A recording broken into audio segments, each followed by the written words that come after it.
Breaking news this afternoon, Congresswoman Marjorie Taylor Greene is admitting that major school shootings are not fake after CNN and Watchdog Media Matters uncovered inflammatory social media posts which linked Greene. She, in fact, did claim the Parkland and Sandy Hook massacres were false flags and defended her harassment of Parkland survivor David Hogg. I looked up his age before I talked to him, found out he was the legal adult. And so that's why I talked to him. And I told him, you have no idea what you're doing.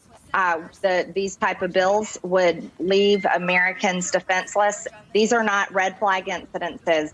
They are not fake. And it's terrible, the loss that these families go through and their friends as well. And it should never happen. And it doesn't have to happen if we would protect our children properly.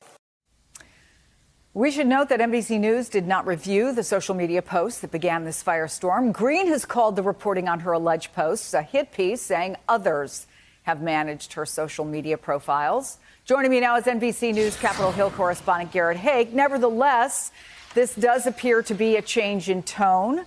And if you believe what we have read about these social media posts, again, we have not verified them. It is a change in her story.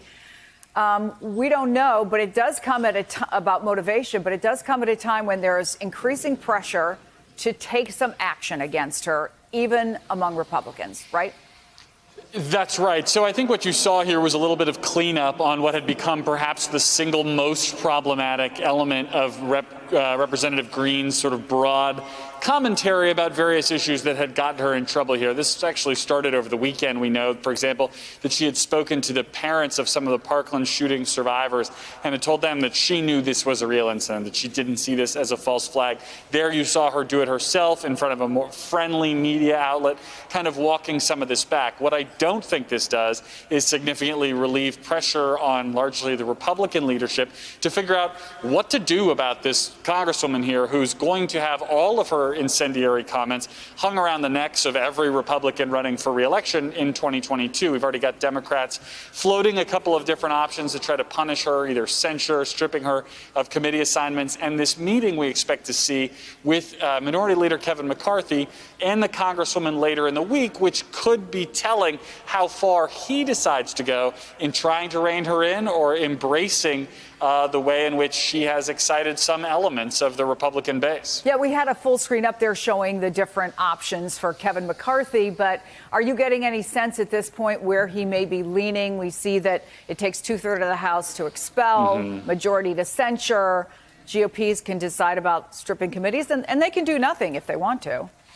They absolutely can. I mean, I think you should probably take expulsion off the table. That's certainly not going to happen. The Congresswoman has talked about a phone call that she's had with former President Trump, that he is in her corner. She said she hopes to go visit him down there soon. I think as long as... that she's not backing down. I think that's right. Never backing down.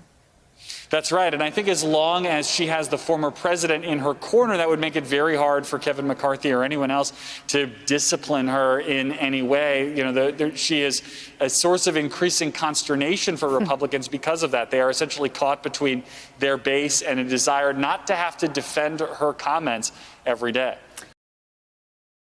Hey, thanks for watching our YouTube channel. You should know that you can follow today's top stories and breaking news and catch up on your favorite MSNBC shows all in one place. Download the NBC News app today.